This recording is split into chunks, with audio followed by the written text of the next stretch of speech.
Hi, I'm Felipe, the philosopher, the prophet, and the poet, the author of Black on the Right Track.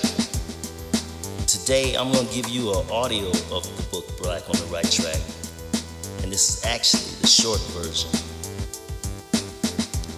Preface. This book consists of excerpts that were selected in order to present a condensed version of Black on the Right Track, which will be available at a later time. This is a biological listing of events and experiences that I have encountered, showing a path from origin to destination, dealing with social, political, and religious consciousness.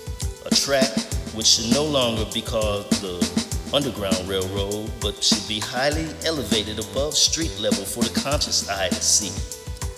I have a heartfelt desire to restore black people back to the righteous path, which is the right place to be. All who have eyes to see, read and take heed. All who have ears and open minds, receive and believe. Maybe one day we'll all be philosophers. Introduction. Minneapolis, 1969. A new year and winter had just set in as we filed into the cloakroom to get our coats, preparing for the cold. A young white boy named John Stanky must have thought I was a pet, because he tried rubbing my head to see if my hair was like wool. I slapped him, and he called me a nigger, then took off running back into the class. The chase was on. I started off after him until he ran past the teacher. She was about 5 feet tall and about 24 years old. She clotheslined me by the neck, and my back hit the deck.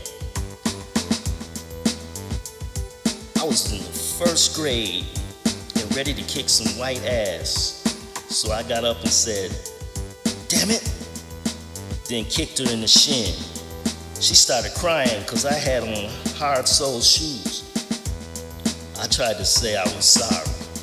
I looked sorry, because when my parents came to get me, they tore my butt up. I couldn't sit down for a week. I couldn't help going off the way I did, because I was growing up in the middle of the Black Revolutionary period and black power was running rampant. I could never let a white person call me a nigger and get away with it. I guess me, my brother, and sister must have had too much black power, because our parents decided to move us out to the suburbs in Eagan, where we'd had little or no black power. Me and my brother, we went to an all-white school and had to fight every day, because those white kids never seen black people before. We kicked their asses good, too. They called us names like Jigaboo, Spade, Black Sambo, Darky, and the usual nigger. We never lost a fight, because we used the black fist. They tried to wrestle and caught her right in the eye. After a couple of years, by 1973, being around all those white kids, we started talking like them.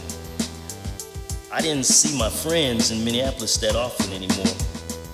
The only time I was around black people would be if our relatives came over on holidays or something. In the spring of 1974, my parents started getting ready to get a divorce and couldn't get along. It wound up ending in a murder-suicide. One night, when me, my mom, and my sister, we came home from a restaurant, my dad came to the door. When we got out of the car, he told my mom he wanted to talk to her upstairs in the bedroom. Me and my sister went downstairs and took off our coats. 5 minutes later, we could hear some arguing and screaming. Then we heard some loud banging noise. We started to run upstairs when my brother Richard came halfway down the stairs saying that Daddy just shot Mom, then he shot himself in the head. Me and Penny ran out the front door to go across the street. Penny was crying and stopped in the middle of the street and kneeled down on her knees, even though a car was coming. She sighed, "Oh no!" I had to pull her by the hand because a car was coming and it was dark out. We went across the street and called the police and family. The reverend from the church that we went to came out too. That was a nightmare that I had to wait to see if somehow it wasn't real and I'd wake up pretty soon and it would just be a dream. But reality has never been so harsh, not even to this very day. My mom had died instantly with 3 shots to the stomach. My dad was in serious condition and had a head wound. They said it was pronounced dead later that night. How could this be? A couple of hours earlier, we were riding with my mom talking about how she wants to hurry up and get away from my dad before he winds up killing her. Now she's dead. I love my mother so much. I guess that you could say I was a mama's boy. She used to put me over her lap and clean my ears with a warm Q-tip. Sometimes when she was cooking, she would feed me samples with her fingers. If I tried to take it with my hands, she would jerk it away until I just opened my mouth. We hugged a lot. As for my dad, he would persuade me to be an outdoor two-fisted He-Man. Push me to be smart in math and building things. He always told me to use my brain instead of my back. He was working hard with his hands so we wouldn't have to. The night of the death,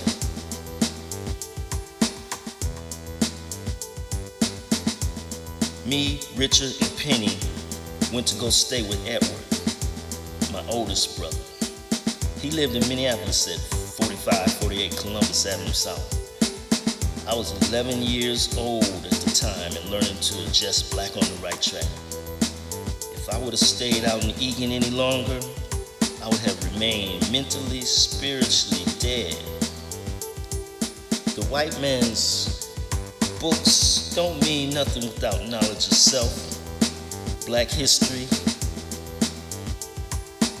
black friends, and black ends.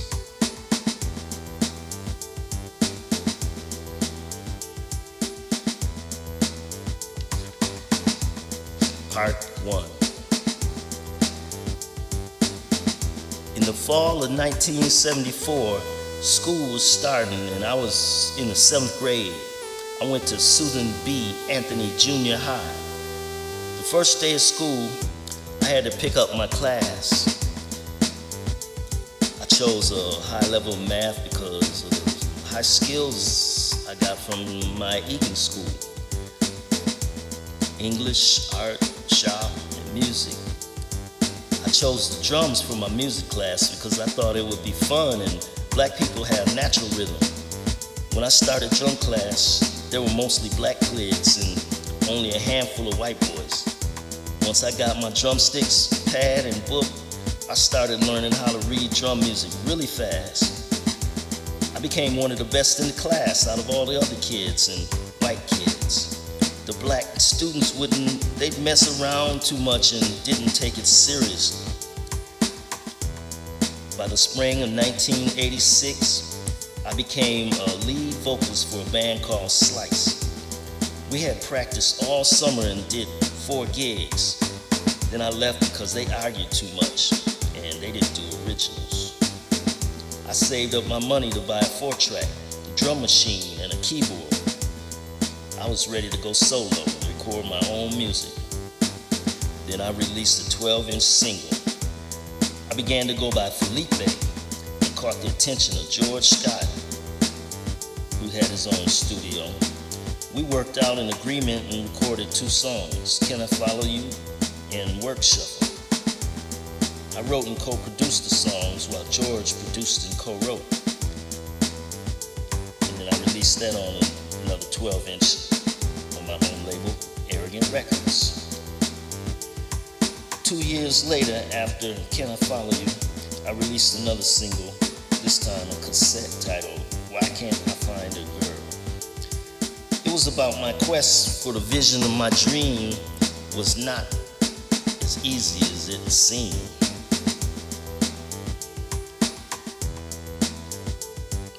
Even though I was a pretty boy, I still was a lonely man.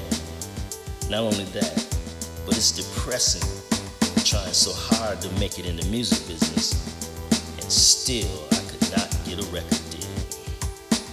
When spring sprung the year of 1991, I came to a crossroad. I had to make a decision whether or not I should remain the same. Things just weren't working the way I wanted them to, and I was not satisfied. So I decided to change my life around totally. Hip hop. Yes, hip hop. It was time to take on the challenge of being a rapper. I had to change the way I talked, act, walked, and dressed. So I started listening to tapes by Public Enemy, LL Cool J, Ice-T, Ice Cube, DJ Quick, The Ghetto Boys, NWA, Too Short, Compton's Most Wanted, X-Clan, 415, South Central Cartel, Scarface, Sister Soldier. Everything I listened to was hardcore. It seemed like except Public Enemy, X-Clan, and Sister Soldier, which I would later become more conscious to. Part 2. I must have some sort of psychic ability, because I had a dream that this company I was working for would go bankrupt. Everybody started panicking. Some were stealing shit, and the rest were hustling, trying to find a job at the last minute.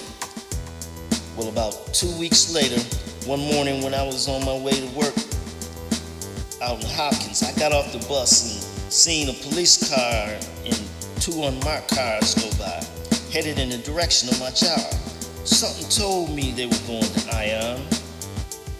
When I got to work, the feds came with a search warrant and would not let us in until they did an investigation. So we got sent home that day. A week later, our paycheck started bouncing. I must be psychic. The company that I worked for was black owned, and I grew up with the family that owned it. I had white supervisors though, and they would advance their white counterparts, but would treat the blacks under them like dog shit. My homie Craig K, we both worked in the stock room. He pulled my coat and told me not to let them crackers get over on me. I was glad he pulled the wool from over my eyes, because them motherfuckers was vicious. My supervisor would give me little 20-cent raises every year. One year he signed a paper that didn't give me no raise. Is the white man out to get me or what? Yep. There was a father and son who were white, and the father was executive and the son a supervisor. They went to the feds and made some false accusations that the company was cheating the federal government on a contract by overcharging them. The company lost most of their business and then laid off 60% of the people, including yours truly.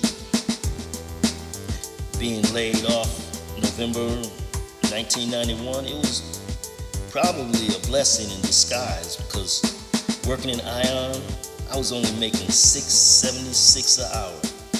I started at $5 an hour. What can you do with that kind of money? I can see why brothers sell drugs and make a knot. You don't want to be a slave and work for slave labor. Finally, by the end of the year, I got another job cutting steel cables for a hydraulic company. It felt like I was breaking rocks, because every day my hands were sore. I had to work with the Tasmanian Devil.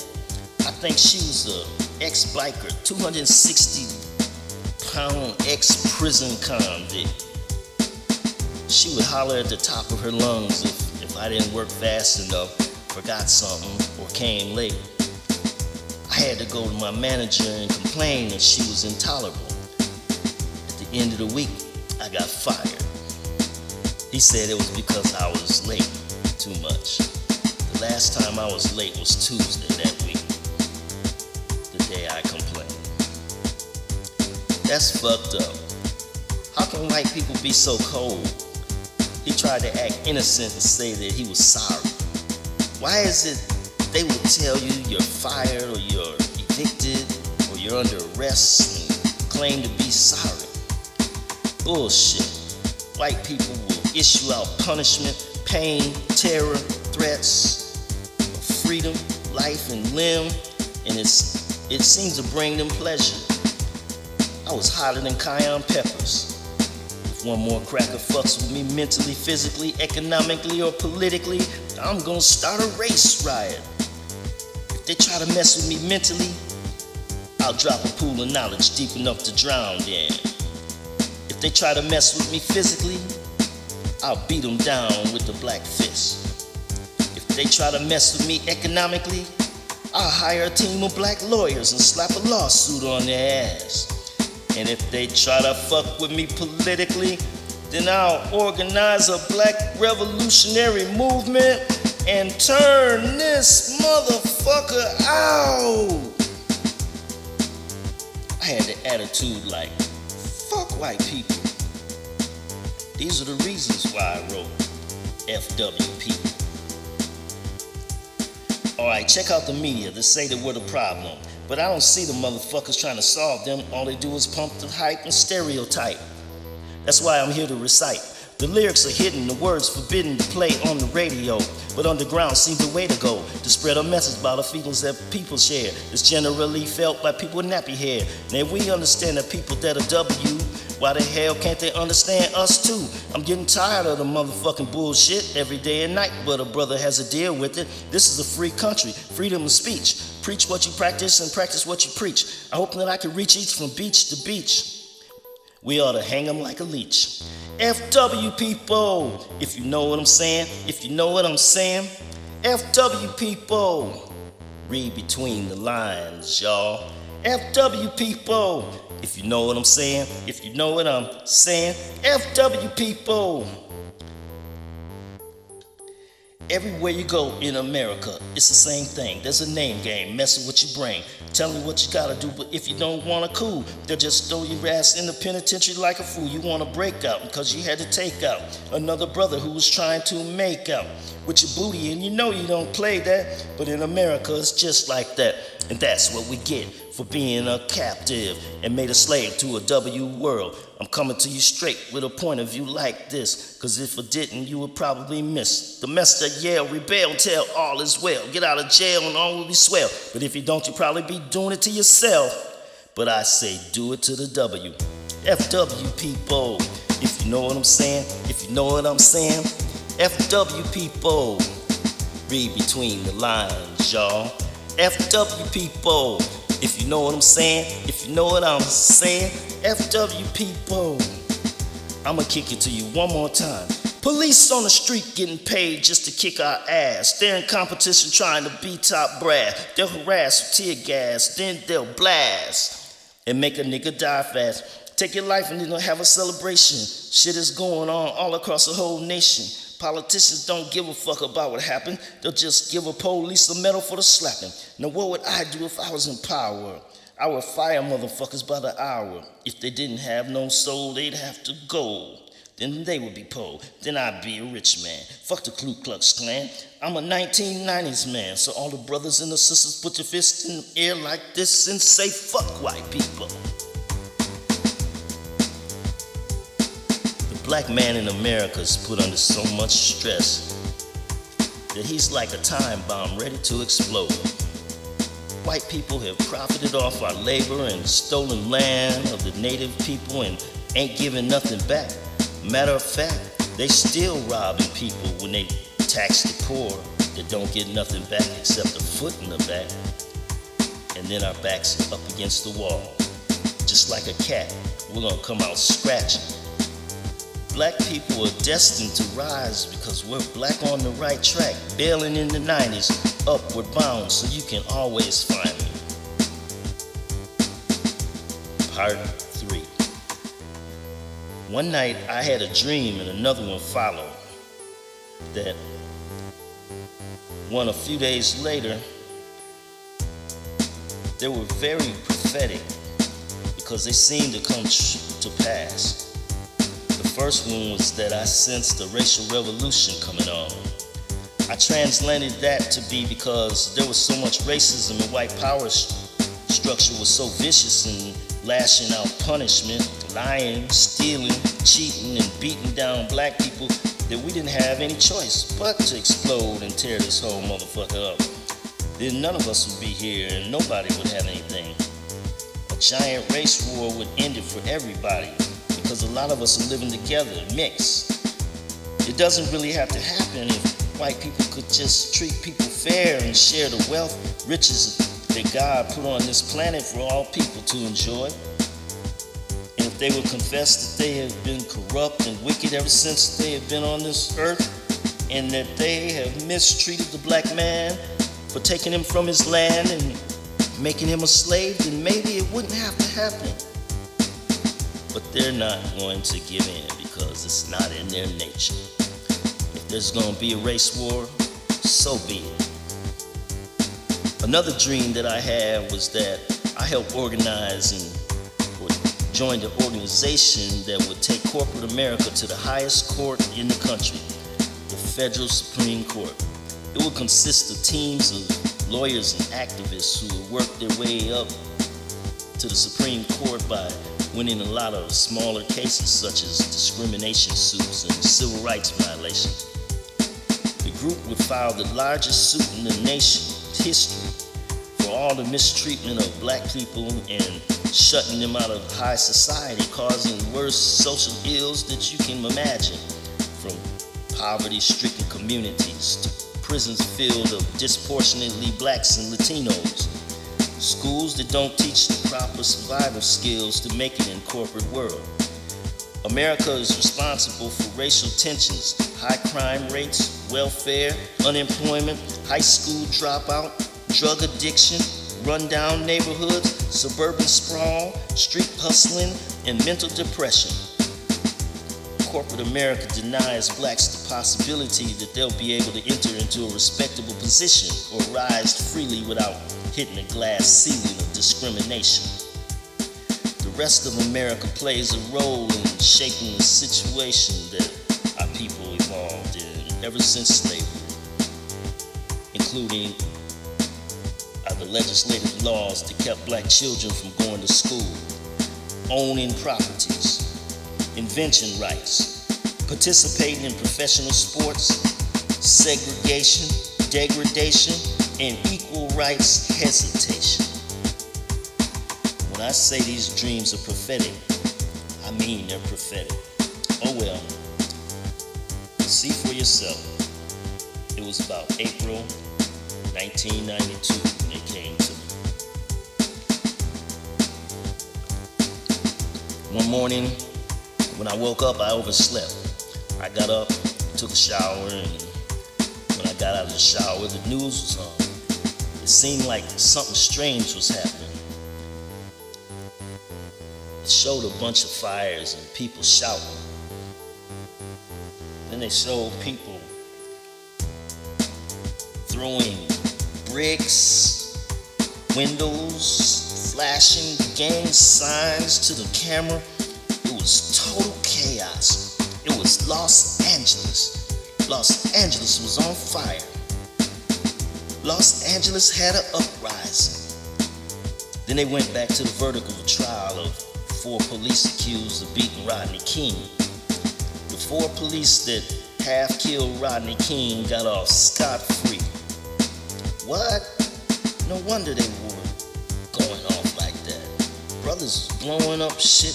Latinos were slicing up shit. Even some white people were upset. The news called it a riot. The helicopter come in view, shown overhead, and you could see hundreds of fires that were said burning out of control and had been going all night. People were shooting and looting and shooting, ripping and ravaging and scavenging. They were tipping over phone booths and cars, dragging white people out of their cars and whooping that ass. And then I thought, that's where I ought to be, helping them organize a riot to a rebellion. I thought there's gonna be a nationwide explosion because we want fair justice, but all we get is semi-valley verdicts. Let's tear this motherfucker up. Police hunting niggas like a sport. Stay off my nuts. Are you bisexual or what? Squeezing on my leg and feeling on my butt? You big fat sloppy ass hog, better go get some donuts before you wind up in the morgue. Quit stopping me constantly. I'm not a killer or a dealer. Do I look like a stealer? Hell no. But you keep fucking with me, trying to put me in a state penitentiary. But listen up, Grand Dragon. You never catch me cause I ain't with the fagging. I like women, but you wanna try to change that. Just because I got a Chi-Town Bulls hat, you got a stereotype. Because the way I dress, you know you're in the wrong, but you just won't fess. I wear a hat and a jacket, but so do you. And you ought to get the PD roll for sporting the blue. God damn, why you got the lights behind me? You say 1, 2, 3 and try to find me.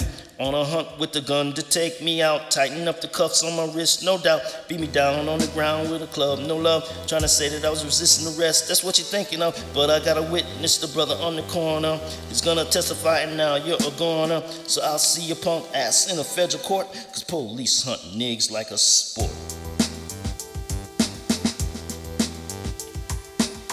Anti-Euro Nation. What you're about to hear is an underground attack on the upper forces. The powers that be, standovers like giants. But the bigger they are, the harder they fall. Society lied to me, yo, but I tell you why, G. They can't be a friend of me because I'm public enemy. Now check the statistics while I kick the ballistics. Let's be realistic, they try to be mystic. They play with your mind, never find the time. Losing all hope to cope, then they introduce dope. The son of a bees will never please, they just issue out punishment. So check out where your money spent. We're black in a coma with funky aroma. It's time to wake up, let's kiss and make up. No more bloodshed, no 40s to the head. I'm slinging the banger, cause if we do then we all dead. Let's come together in stormy weather. Combine the minds of a team so divine. Talking about an anti-Euro nation, anti-European, that's what I'm saying. Black people, Mexicans, Indians. We can all be friends, Middle East. Yo, we got peace. It was Bush to push the button. I'm not front. We ought to bomb the White House. Let prisoners break out. The people that sell out are the ones we take out. Diggy, dig a hole, bury all the clan. Then we'll see an end to the W, man. Bury all the racists, the bigots, and the feds. Till they all dead. Then we'll have an anti-Euro nation. Bug.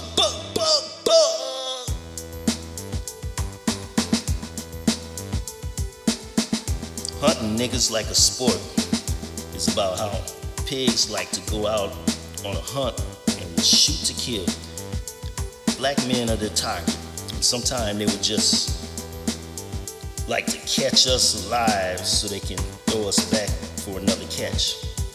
All over the nation, it's one big police state, and it's open season on the black man. Anti-Euro Nation is about a concept that must have came to me in a dream or something.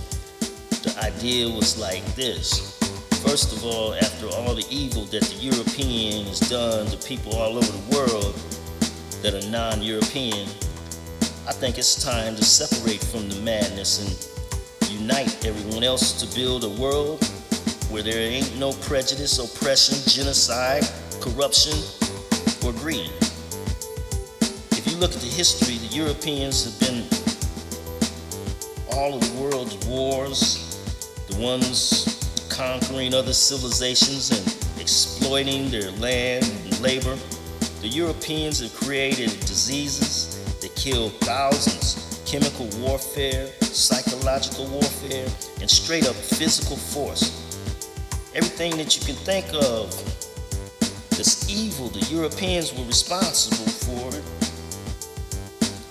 So it's time to build an anti-Euro nation, where this time Europeans are ignored and excluded.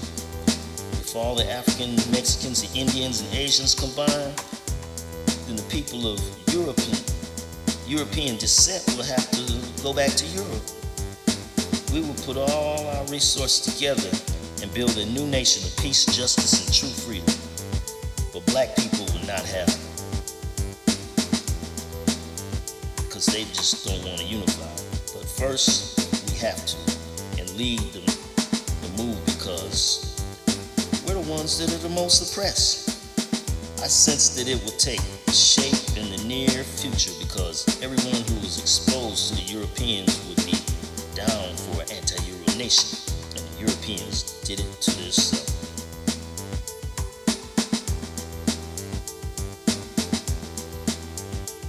Part 4. I had a lot of shit on my mind that I wanted to say, so I started calling in on Rod Everett's show, Black Focus. I would call in and say, "Hi, this is the philosopher." Then I would give some solution to the problem on the street, how to unite the black man and woman, stop killing our own brothers and sisters, and be prepared for the real enemy. I told them about the dreams I had, like I sensed a racial revolution coming on and building of the anti-Euro nation. One day I called in and they answered, "Hello, KMOJ. Hi, this is the philosopher. I got a couple words of wisdom to the wise and the unwise, hoping you all realize and visualize the past, present, and future. Those who are like me came from a rich heritage of kings and queens and powerful empires thousands of years ago. Currently, we're in a state of depression, oppression, and courts in session. Knocked up, locked up, ripped and raped, treated like animals, shipped and shaped, taught to be ignorant and obedient to the master. When we die, it's no major disaster. Taught to kill your brother and brag on the street, or even worse, over a war drum beat, banging and slinging, dancing and singing, 3 in the morning, still hanging. Now history repeats itself, and one day we will rise up once again and regain power. But if we're to do so, we gotta get rid of all the ignorance, educate ourselves, stop black on black violence, and let strong black leaders emerge and lead our people back to power once again. If we don't stop some of the crazy killings of ourselves and stupid attitudes against Africans, we'll stay the same way we are now. We'll be history. I called in almost every Friday on Street Talk. I went by the philosophy, so nobody would know who I was until I had an army to back me up. Hello, KMOJ. Hi, this is the philosopher. It looks like we could have a nation, an anti-Euro nation, if you know what I'm saying. Similar to Marcus Garvey's Back to Africa concept. Mine is an anti-Euro nation. We don't necessarily have to go anywhere geographically, but mentally and financially, we can build a nation of unity to confront and defend ourselves against the world's oppressors. Attempt to disease, starve, lie, steal, beat, and destroy our legacy of a black human being. I seen a show called Minnesota Burning. It was just promotion for bigots. Yeah, Minnesota's burning all right, because I'm hotter than cayenne peppers. If we have to launch a war against racism, let us build an army right now. That's the only war in America I'll die for, and that's de-Americanizing America, land of the racist, home of the bigot. It was a hot summer and tensions were rising up. I was at home checking news one day, and an incident exploded over north. A kid was riding his bike on a man's lawn, and the old man shot him with a shotgun. Then a crowd gathered at his house, and somehow he escaped but turned himself in. Somebody threw a firebomb in the house and tried to burn it down.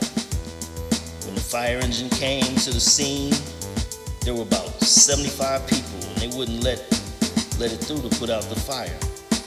Then the police came, and it was on. A cameraman got beat down, and a female reporter got slapped. A sergeant got stole on and ran like a bitch.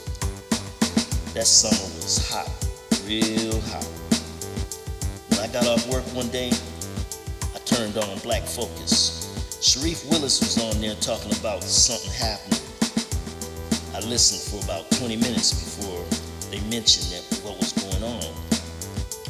I remember it was September 26th, and I got paid that day. When I heard them say that a cop got shot at the Pizza Shack, it must have been a police's dream to die while pigging out, if you know what I mean. While he sat at the booth with his back to the door, he got shot in the back and fell on the floor.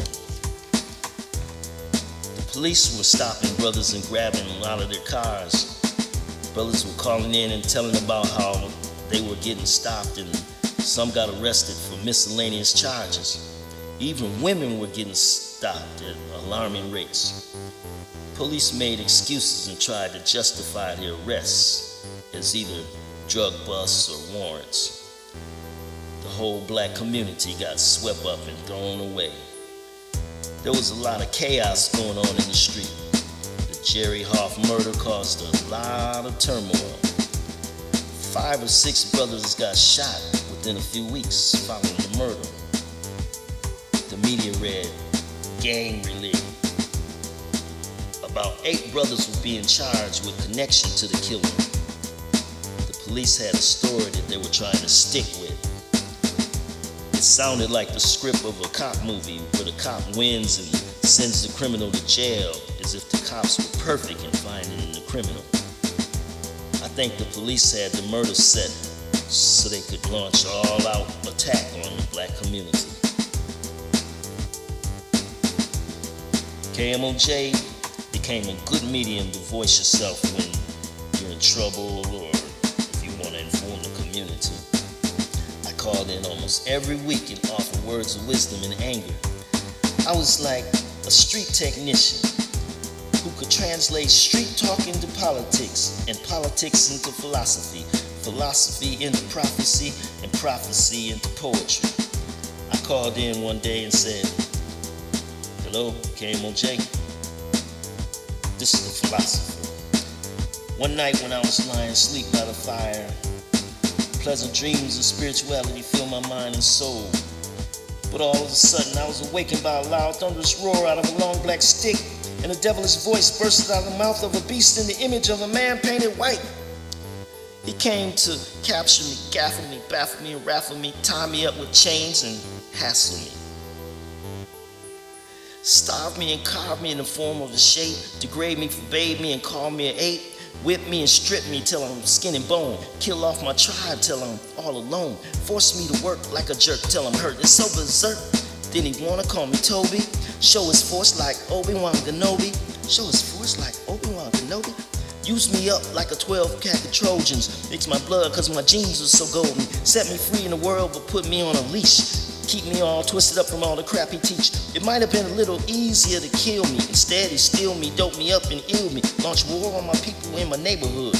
And every black male is labeled like he's no good. I hope it's just a dream, cause I'm in devastation. But when I wake up, I'm gonna build an anti-Euro nation. What's up, Ron? This is the philosopher. I dig your show, and I like what the caller said. They sound like philosophy material to me. How you doing, philosopher? Ron said. Oh, I'm staying strong and black on the right track. Well, you're a prophet and a poet to me, brother. I don't know if I can fill those shoes. Really, I mean it. Brother, you're a prophet and a poet. Oh, coming from you, that's a compliment. Thanks. All right, talk to you later. All right. I guess he called me a prophet because a lot of things I said in my poetry were things that seemed to happen later. My dreams were like visions of the future. At first, I didn't feel that I could fit the shoes. Then after a while, it started fitting. What do you know? It had a nice ring to it. Felipe the philosopher, the prophet, and the poet. After a year appeared, 1993 was the number. I did my usual call-ins every Friday on Black Focus. If it was busy, I'd try back over and over, hit redial, and then I'm in there. Hello, this is KMOJ. They said, what's up? This is the philosopher. Yeah, it's time to stock up and build, my brother. An anti-Euro nation send word to the mother. Black love, rise up, unify overnight, and the whites we will surprise up. How could you trust a man who will make you a slave, use and abuse you till you lie in your grave? Now tell me, my brother, what's it gonna be? You wanna join the Liberation Army of Black Unity? You have two choices, black love or white love. Don't sleep with the enemy, I hope you choose the right love. Ron mentioned that a group called Committees Seeking Equal Justice for the Minnesota 8 will be meeting at Sabathani Community Center Saturday at 11 o'clock. I thought, I'm going so I can spread my philosophy and get involved. When I went down there, the room was packed and concerned people. Some of the people started to leave after the meeting and it came to a close. Then I went in and bought a Minnesota 8 t-shirt. One of the ladies asked me who I was and she said, my voice sounds familiar. I passed for a few seconds and said, I'm Felipe the philosopher, the prophet, and the poet. She said, the lady, you know it, I said. The ladies all said, oh, you're the philosopher that calls in on KMOJ. We thought you sound familiar. Then we exchanged numbers and they told me to come back next week. The rest winds up being history, but don't worry, I'll include that history in the following pages because it's time to seek equal justice. The Committee Seeking Equal Justice had a march and rally around the courthouse 7 times to bring down the walls of injustice. We were rallying around the issues of the Minnesota 8 and their court cases with lack of evidence and police corruption in the handling of the arrests.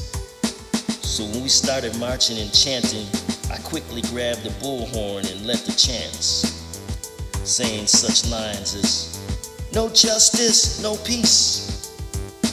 2, 4, 6, 8, equal justice for the Minnesota 8. What do we want? Justice. When do we want it? Now. We don't get no justice, then you don't get no peace. A racist state that was founded on hate, trying to deprive the rights of the Minnesota 8.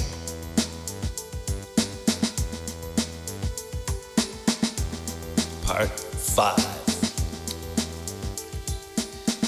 I could turn on the news and I see all kinds of things going on around the world. The United States bombed Iraq, and then they were in Somalia on a so-called humanitarian mission where innocent civilians were murdered during raids trying to kill General Adi. David Koresh was held up inside the Branch Davidian. Ohio State prisoners made an uprising and demanded that their conditions be changed. The 4 cops accused and beaten Rodney King, they were forced to get retried in a federal court. The world was going crazy and the United States either played a role in the madness or the madness was rolling in the United States.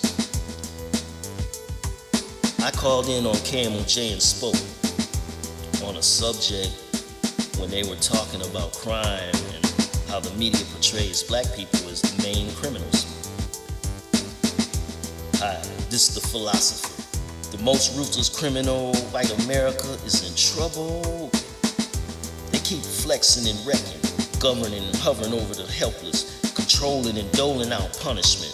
Pretty soon, a lot of groups will rise up and unite against the aggressive, gangsterous, gun-happy, genocidal, gas-guzzling, pot-gut, goofy government of white America.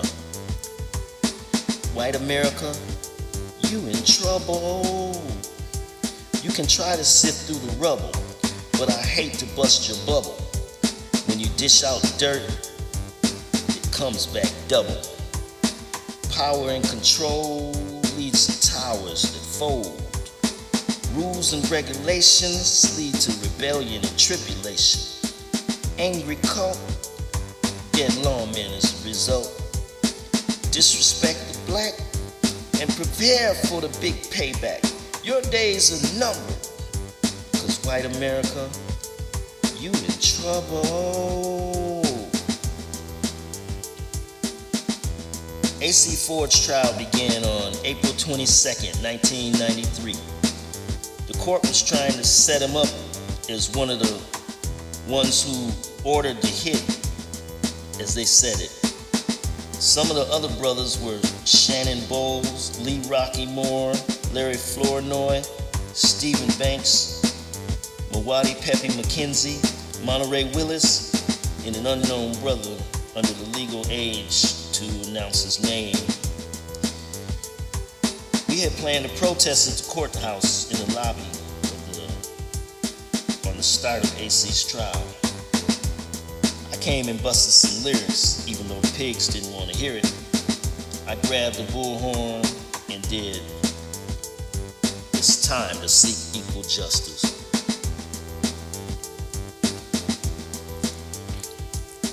"12 o'clock on a Friday night, when I was rolling down Lake Street, I saw the red lights flashing. That's when I knew it was over. Police told me lay down and play Rover. I felt the billy cubs hit me, stick me.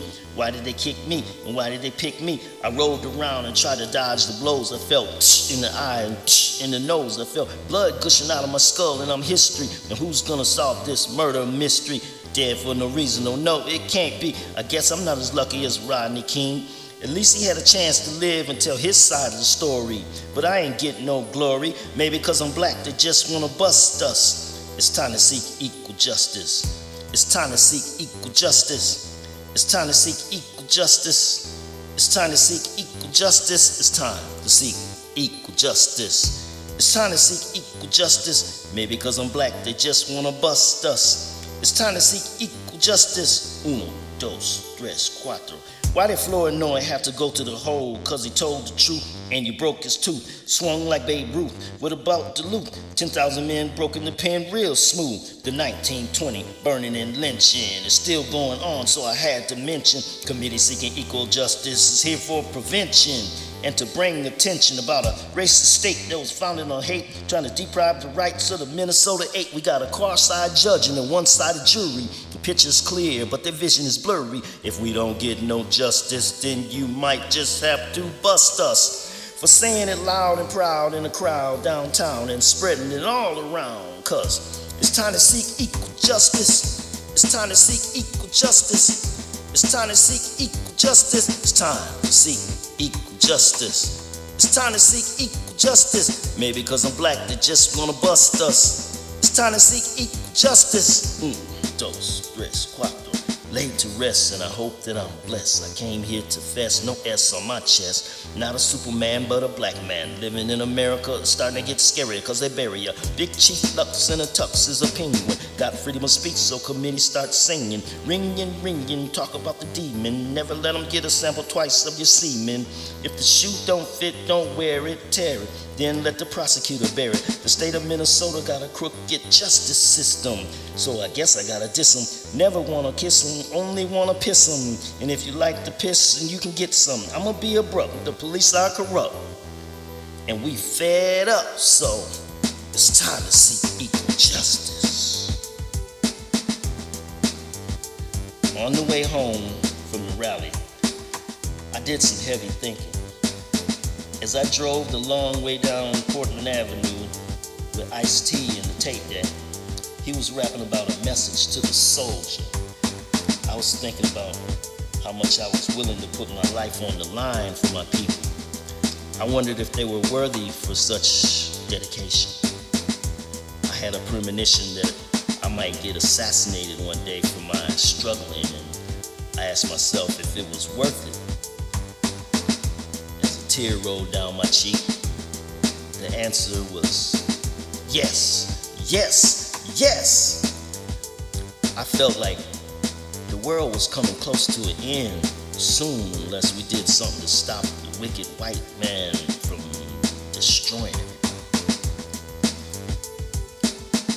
Part 6.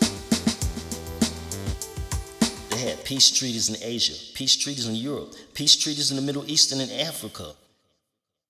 Why not have peace summit in America? With all the violence on the streets of America, why would anybody not want to see peace on the street? First of all, black brothers are killing black brothers, Latino brothers are killing Latino brothers, black brothers are killing Latino brothers are killing black brothers, and the police are killing us all. Why do we have to take a fall? Because of the stressed out economic condition the government has put us in, we can easily be pushed into destruction. I'm a strong black warrior, mad at society. I'm mad at the world. All I see around me are black and brown faces, while other races at different places laying up in fat luxuries while we struggle. I'm mad enough to kill. If you push me, I will. I eat nails. I'm rougher than hell. I'm stressed up and dressed up. Uh-oh, you tripped. Stepped on my shoe. Now I'ma have to do you with my little 22. You get what you got cause you crossed the line. And now all your homies are pouring out wine. Thinking about the payback, loading up the 9. You go for your Nina and I'll go for mine. Bang, bang, shoot 'em up, peel a nigga's cap. Gotta get the one with the 30-aught strap. Send the motherfucker to the morgue in a Ziploc. Rolling up slow, lights out in a drop top. Listen to the news, it's a gang war plot. Crips putting heads out and blood's getting shot. Leave them in a ditch till their body starts to rot. You smell that? Bloods make a comeback, blasting on Crips. 380s cut them down from the head to the hips. Vice Lord Nation, hold them up high. Gangsta disciples, somebody's gonna die. Murder, more murder in a blood pool deep. And better watch your back, one time's on the creep. Piling up bodies 57 on the weekend. Turn around next week and do the shit again. Why, oh why do the brothers have to die? The mothers have to cry. Can't they open up their eyes? I'm tired of seeing brothers killing brothers. Don't you know? The whitey's got a plan and it's killing us real slow. It's time to come together and put down the rod. Unite with one another, one nation under God. United for Peace is an organization that was formed to try to keep the peace and stop the gang violence. They went to Washington, D.C. to announce a national peace summit. The summit was entitled All Nations Under God Peace Summit. It lasted 3 days, and I think the main event was seeing and hearing Minister Farrakhan. The Crips, Bloods, El Rukins, and Latin Kings all stood and held peace signs in the air. Wow, they all said, peace, there it is. The house was jam-packed. Some people had to sit in another room and watch a video screen. When Minister Farrakhan finally came, the crowd all rose and applauded with a thunderous roar. Then when the crowd quieted down, the graceful minister said in a peaceful voice, "As I greet you with peace in the Arabic language, Assalamu alaikum." "Walaikum salam," replied the crowd. White people thought that I was gonna come here to tell you to kill white people. But that's not what I'm here for. I came here to teach you how to love yourself. Then he talked about menace to society. He said, if those black teenagers are considered menace to society, the white man must be menace number one. The minister closed out with prayer, demanding peace to all nations. "Assalamu alaikum," he said. "Walaikum salam," answered the excited crowd as they gave the minister a standing ovation. Imagine it would be like if we lived in a world that was full of peace, nations at peace. The African community is under siege. First of all, let's take a look at what's going on. Violence is running rampant. Crime is at an all-time high. You can't watch the news without hearing about a murder or a kidnapping, suicide or burglary, shootout or drug raid or Neighborhoods are deteriorating because of the lack of jobs, and state funds are usually directed to the rich and well-off. Schools are teaching white supremacy to black children, making them illiterate to true knowledge of themselves and uninterested in learning because of the substances in the education. Street knowledge became the only teaching black youth seem to achieve. Boarded up housing, vacant lots, trash, and garbage fill the streets and don't get any attention, action, or funds to maintain itself. Depression, regression, lack of progression is literally dumped on the black community from the racist white supremacist government, who only want to control and cause suffering to non-white people in the world. Desperate need of jobs and income causing struggles to create a way out of no way. Combined lack of education and skills, lack of opportunity, low income, unaffordable housing, inflation, white supremacy, socioeconomic deprivation, miseducation, wicked legislation, and availability of alcohol, drugs, and firearms, and you will see a community under siege. People will be forced to rob, steal, sell drugs, and even kill to survive.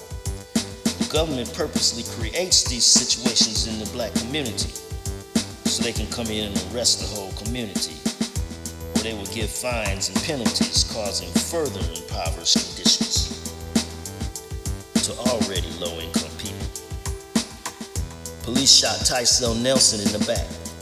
Smalley and Wise were burned to death when a botched drug raid went bad. Teddy Bobo was shot to death when he set down a knife after a 30-minute standoff. After the Hoff murder, the whole black community was terrorized by the police. After the LA riots, the Minneapolis police started arming themselves even more and preparing to do some killing.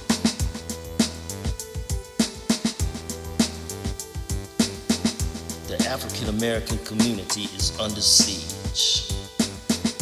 The African American community is under siege, and with all due respect, I fail to see the root meaning of to serve and protect. America, America, the land of the free.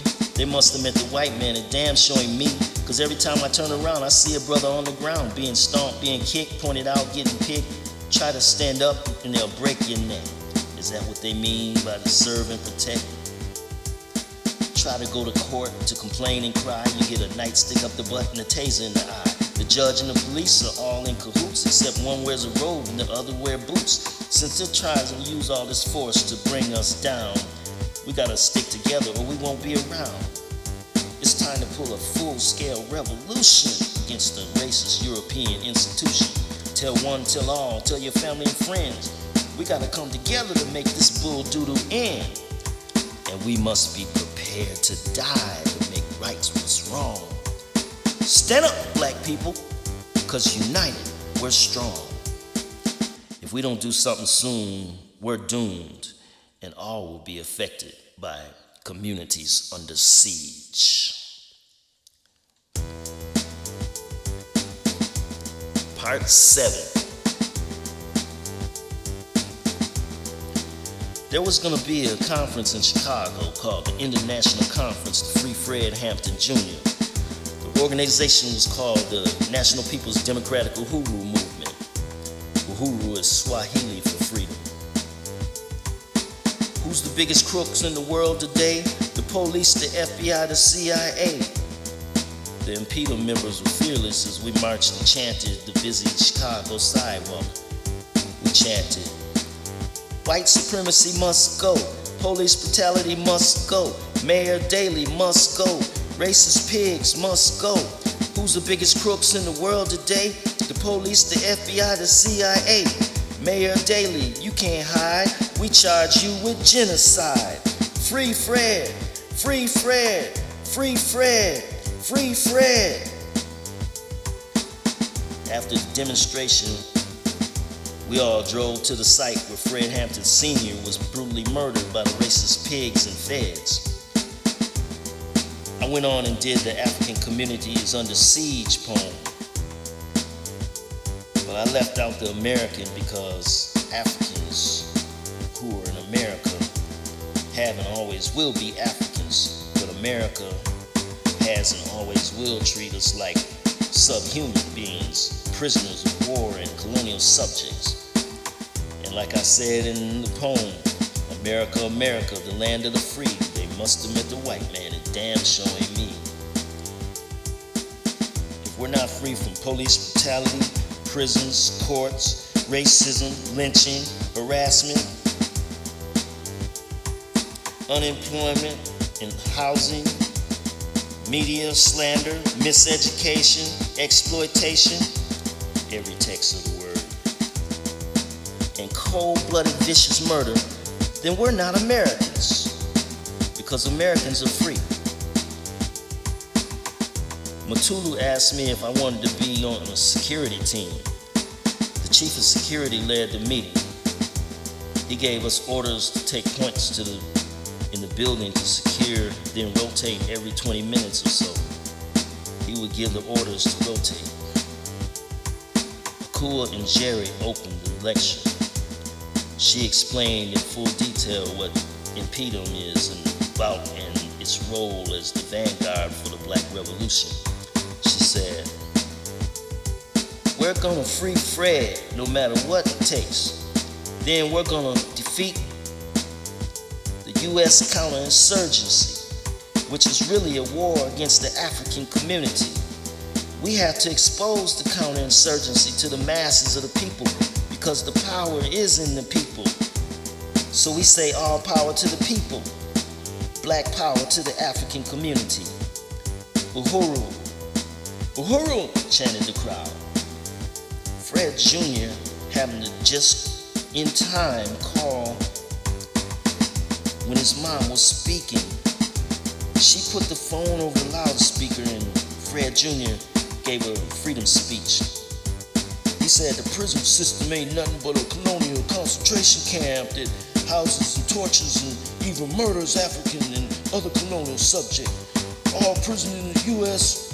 are used by the white power infrastructure to control the black masses by locking down the leaders of the revolution so that the people will not be able to lead themselves in the struggle for liberation. But you can jail a revolutionary, you can even kill a revolutionary, but you can't kill a revolution. It made me feel strong knowing I was guarding the African Revolution. My chest got higher and my posture was stiff, like the black stone wall that I was. When the other comrades saw my posture, they caught on and stood still. When the chief of security gave us the orders to rotate, we did it like the Royal Guard. When the chairman stepped to the podium, he gave a fired up speech that could have woke up the martyrs and made them willing to die again for the struggle. The chairman of the African People's Socialist Party was a veteran in the struggle. He was from Florida and had a long-standing history of dealing with the white supremacist system. Omali Yeshitela, the chairman, had been arrested several times for interacting with police during protests and rallies. He was involved with other countries in Africa winning their freedom over the past 20 or 30 years. His political philosophy was African socialism, which should speak for itself. His goal was to unite all of Africa and African people all over the world, then overthrow and destroy white supremacy, capitalism, colonialism, and imperialism, because they all have ties together with white supremacy as the root of achieving power. All of them will have to be destroyed in order for African people to gain freedom and liberation. White parasitic capitalism rose up during the slave trade, where it was originally said that the Native Americans were too weak to do labor, so the white power capitalists preferred the strong blacks off of the west coast of Africa. Then the white supremacists realized that they could separate slaves and non-slaves based upon color. So white supremacy, capitalism, colonialism, and imperialism was built off the backs of Africans being sold, shipped, traded, and labored. It was the first world trade that became highly profitable for the parasitic white capitalists that sucked the blood out of Mother Africa's body.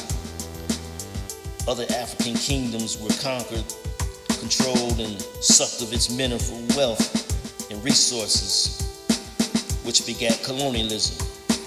White supremacists began colonizing almost all of Africa, Asia, and South America, all based upon their white supremacist ideologies. And since white people are parasitic in nature, the white supremacists could only prosper off enslaving Africans and sucking the wealth of their land, theft of Native Americans' land, and the exploitation of all non-white people of the world, therefore leading to white power becoming the world imperialism. Nowadays, since chattel slavery is supposed to be illegal, the U.S. white-powered infrastructure needs to maintain its wealth off of its 30 to 40 million African people by keeping us locked up in zones that can be controlled while the parasitic whites are free to enterprise. Cities that have large amounts of Africans are nothing but colonial territories, meaning that the majority of the people are ruled and governed by an outside force that inflicts legislation, but the people are not represented.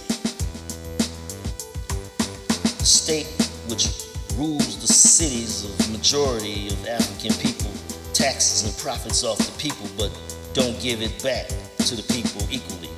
Oftentimes, money goes to parasitic white capitalists who make their living off the backs of blacks. The white power infrastructure needs to keep African people under its boot in order to survive. So that is why we must have a revolution in that context, because not only is a revolution possible, it's absolutely necessary. Because if we don't have a revolution, then our people will suffer and be slaves for another 400 years, and perhaps we ought to be if we don't have one. The first steps for the revolution is to mobilize the masses of people exposed to counterinsurgency and defeat the counterinsurgency. A revolution cannot be compromised. It requires a strict, swift, direct takeover of the current government infrastructure and a plan of new rulership for the next 5 or 10 years, including new currency, a more even distribution of wealth, true freedom, liberty, and justice for all. Then we as Africans can live in harmony with ourselves, defining ourselves for ourselves. So we say, all power to the people, black power to the African community. Being on security was like giving my contribution to the struggle. Everybody in the struggle had to do something, and security is very important, especially when the feds want to try and infiltrate. When we left the Uhuru House, I threw up my black power fist and hit the door. I vowed that I was going to organize a militant movement and train some young brothers to be strong soldiers. Finally, when we rode into the city limits of Minneapolis, Minnesota, it was about 2:30 a.m. the next morning. I called in sick because I needed some sleep. Later on that day, I decided to go hang out at Sonny's. That seemed like one of the only hangouts black folks went to on the south side. I hung out till almost midnight and went to go check out a female I knew on the north side. Driving north on I-94, I missed the exit and wound up going further down. When I turned and started going back down the highway, the pig got behind me and turned on his cherries. I pulled over and waited until the redneck came to my window. He said, "You went from left to the right and then back to the left." I was in the back seat of the car when he said, "You're under arrest for being over the legal limit of alcohol." He called the tow truck to come and jack my ride. Then he drove off to the station just around the corner. Then he led me to the jail cell and locked the door. While I was in it, I had a serious hate for the white man's system. That's why I say, America, America, the land of the free. They must have met the white man, and damn sure ain't me.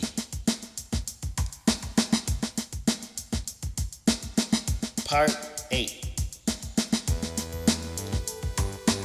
My attitude was an AK. Ain't no telling how many crackers I would slay. They don't realize who they fucking with. Now I'm revolutionary equipped to do battle. I could take out 100 to 1. If there were 1,000 of me, we could take out 100,000. A million could take out 100 million, and so on and so on. Just let the shit flow on. The chairman has said that a trained revolutionary could be 10 times more effective than a non-revolutionary. Give me freedom or I'll die taking it. The committee seeking equal justice had planned to have a forum, and we decided to call it 52 New Ways to Kill a Black Man. 52 New Ways to Kill a Black Man was reference to the new crime bill that Congress was ready to pass. The death penalty had 52 new legislative laws that targeted crimes statistically committed by black males. I was putting together a team of security so we wouldn't have any rednecks come in and try to sabotage the forum. I had drawn floor plans and a code of instructions for the security operation. The new federal crime bill was the Jim Crow law in disguise. We are not the criminals who kidnap whole races of people at gunpoint, murdered, raped, helpless women, children, prohibited human beings from life, happiness, and right to exist in peace. This white supremacist government has a lot of nerve trying to convict a black person of anything until they admit and convict themselves for all the corrupt, racist dog shit that they did in this country. We have to mobilize all the Africans in the street and let them know that they're not the real criminals, that there should and will be a revolution to overthrow this racist system. We must prepare for it right now, because if we don't, it's do or die. White power is killing us whether we fight back or not. Believe that. We must struggle and resist at all costs, because the ultimate expression of democracy is self-determination for freedom. Uhuru.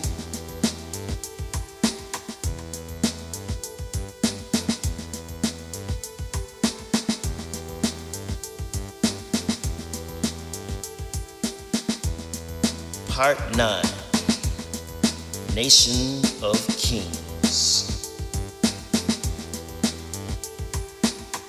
The glorious past was a vast discovery of memories that have been hidden. The mention of ancient Egypt, Ethiopia, and Namibia on the Nile was forbidden. The kingdom of riches that conquered the world and showered the land with diamonds and pearls. The architects of math, music, medicine, science, astronomy, and the mysteries of the sun. Africa, as we know, was the mother of civilization, from the Garden of Eden to the mines of exploitation.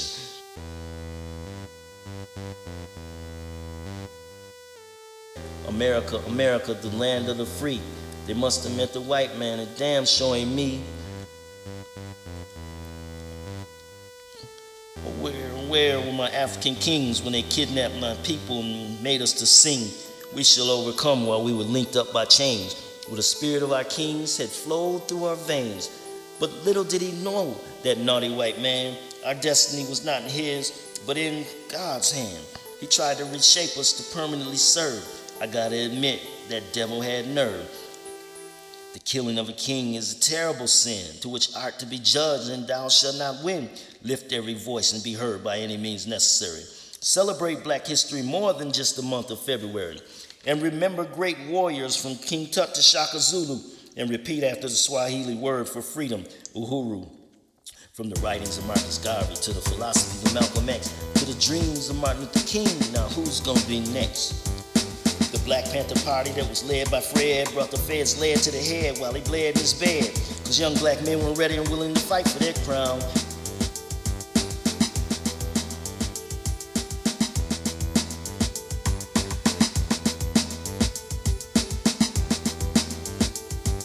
When a comrade falls, he gets replaced with a strong black substitution. From riots to rallies, the protests grew while making our own demands. How could the white man ever have guessed that we would get out of hand? They tried to kill Rodney, but the spirit was too strong. The court system long and justice still wrong. They tried to stop Lewis from spreading the word that the Nation of Islam would say. But nothing can stop him because he's on the move. He's the most powerful black man today. So here's to the Jordans, the Jacksons, the Tysons. May all your freedoms ring. All over the world, we're a powerful people because we are a nation of kings.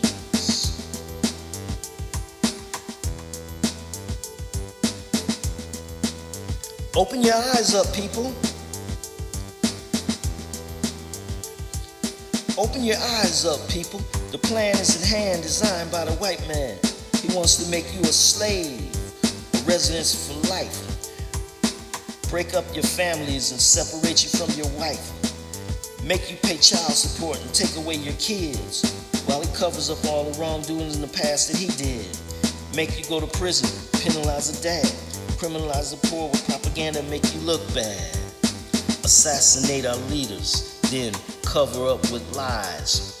Catch you while you sleep and shoot you right between the eyes. I'm telling you what we gotta do. We gotta come together with Africans around the world in any kind of weather. We gotta fight back, and if we don't, we'll all be finished. Locked up tight just like a big can of spinach. It's time to rebel and revolt against the system. It's do or die, but if you don't, and die is what you get from being an Uncle Tom politician or a Negro, petty bourgeoisie, but you never being equal. That's why I got for now. Just get ready for the sequel. The plan is in hand. Open your eyes up, people. I'm Felipe, the philosopher, the prophet, and the poet. I'm the underground activist, the pro-black raptivist. I'm like the invisible man, fighting racism wherever I can. I'm warning you to be aware, because the plan is in hand, designed by the other man, trying to destroy the brother man. Social survival kit in a political poetic protection package. By any means, protect yourself, respect yourself, and never let a Republican wreck yourself. Because these are the days and the times of the ruthless taking over Congress and calling us useless. They're ready to build a prison about as big as the whole state. On November 8th, if you didn't vote, I guess it's too late. That's your fate. But wait, you say there was no good selection. All the politicians were pale faced with no complexion. We had no representation to guide us through the nation. In a country that was founded when the whip sounded with no emancipation. We still don't have no power, divided by the hour. Whatever happened to say it loud, black power in Ngawa. It's time to separate my brothers from those whose eyes are blue. How could you have so much blind love? They don't have love for you. We tried to vote for Democrats, we thought they'd help us out. But they didn't give us freedom fast unless we screamed and shout. Unless we took some kicks and punches, unless we turned our cheek. We're still waiting to inherit the earth because we sure have been meat. And the greedy Republican blood-sucking parasites are now getting ready to rule. They don't care nothing about blacks, Latinos, Native Americans, we're cool. We'll just unite with all our might to plan our separation. Combine our resources and all our horses to build an anti-Euro nation. Come out of her grips and turn loose her hips. I'm talking about Mother America. A nation is torn, a baby is born. Get out of it before she buries ya. America's falling and nothing can stop it. They shouldn't have been so corrupt. For 400 years of making us slaves, but now her time is up. Prophecy says we'll be delivered away from this wicked queen. Mentally, physically, and spiritually, y'all. We gotta do our own thing. No more sellouts, Oreos, or Uncle Tom Negroes. Bootlicking black petty bourgeoisies. It's time for y'all to go. You collaborated with the white man to bring about our destruction. You criticized our very own rise and acted like an obstruction. I pity the fool to stand in the way when God comes to take us up. A message to the black man. It's time to wake us up. Wake up, you overslept. You've been asleep for over 400 years. That's why you got pickpocketed, brainwashed, and crying and tattooed tears. So when you see a brother on the corner selling that final call, Take heed and receive that mighty paper. It might just save us all.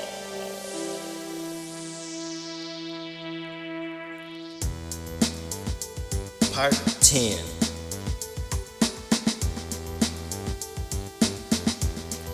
December 27, 1994.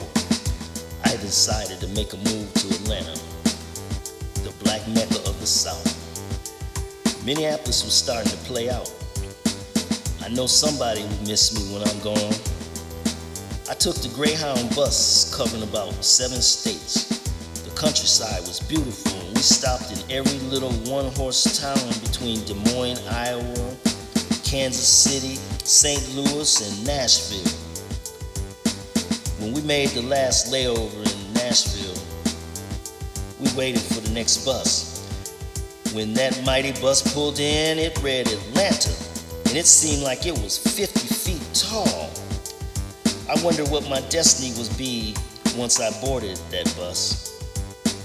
Whatever it would be, it sure wasn't in Minneapolis. It wouldn't be long and the journey would be over, bringing forth the new beginning. Atlanta has the flair of a big city with a southern touch. There's a lot of places to go and see. I traveled on MARTA just about everywhere, from College Park, Doraville, East Point, Oakland City, West End, Five Points, Hightower, Ashby, Decatur, Midtown, Marietta, Stone Mountain, Lithonia, all the way to the airport. I like the West End area the most because there was a lot of different religious cultural groups. First, there was the Shrine of the Black Madonna, who had a temple, bookstore, community center, nursery, and clinic, apartment buildings, and much more. The Hebrew Israelites were right across the street. They had a temple, vegetarian restaurant, book and clothing store, and much more. A couple of blocks down the street from me was a mosque led by Imam Jamil Abdullah El Amin. He's the former H. Rap Brown. They had a El Islam community with a mosque, grocery store, and laundromat. I made a decision that I was going to join the Nation of Islam. I had set a date as a goal to join, but I could not wait. My life had been filled with ups and downs, so I went 3 days earlier than planned. When the minister asked, "Who will stand up to help build a nation?" a quick flash of my life of sin went through my head, and I was faced with making a last-second decision. I jumped to my feet with pride, and my chest stuck out like the stone wall, the black stone wall that I am. The secretary gave me a pledge card to fill out. It was a pledge to the Nation of Islam that I would keep my word and help build a black nation. And oh yes, I plan on going to the Million Man March in Washington, D.C., October 16, 1995. Finally, once and for all, I am truly black on the right track.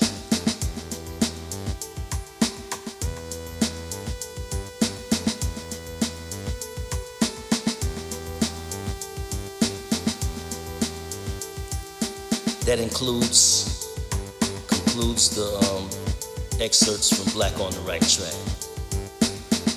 written by Felipe, the philosopher, the prophet, and the poet.